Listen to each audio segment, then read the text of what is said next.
ఉద్యోగాలు కూడా రేవంత్ రెడ్డి ఇయ్యలే. భవిష్యత్తు అంధకారం అయిపోయిన నిరుద్యోగులు మీదికి చూస్తున్నారు.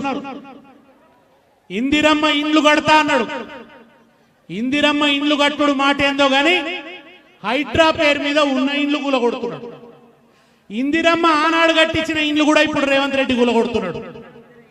హైడ్రా అనే పేరు పెట్టి ప్రభుత్వ జాగాలలో ఇండ్లు కట్టుకున్నారని చెప్పి అర్ధరాత్రి బుల్డోజర్ తెచ్చి రాత్రికి రాత్రి ఇండ్లు కూలగొడుతున్నాడు.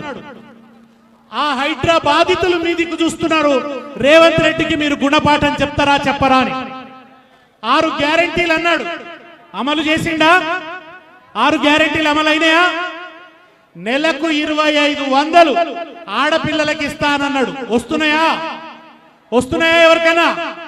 ఆ ఆడబిడ్డల మీదకి చూస్తున్నారు.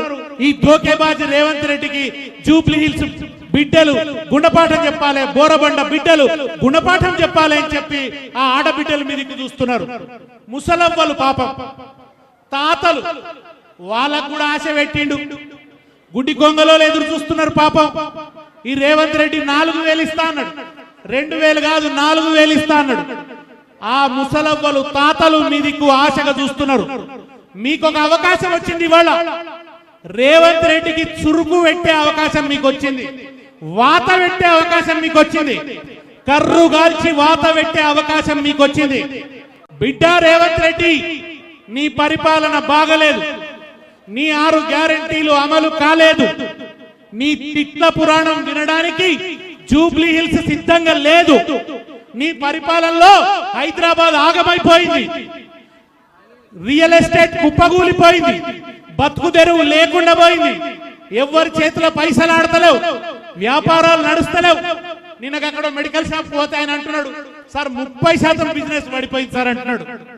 ఇటువంటి పరిస్థితులలో నీ ప్రభుత్వం మంచిగా లేదు. నువ్వు బుద్ధి తెచ్చుకో, నువ్వు గుణపాఠం నేర్చుకో.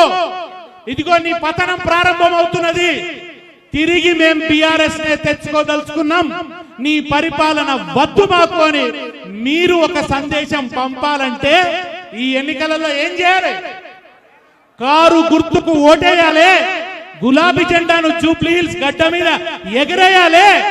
కాంగ్రెస్ బుల్డోజర్ పాలనను పాతాళానికి అణగదొక్కాలి. మీరు తొక్కితే రేవంత్ రెడ్డి మీ కాళ్ళ కాడికి వస్తాడు. అప్పుడు మీ కాళ్ళ కాడికి వస్తాడు రేవంత్ రెడ్డి.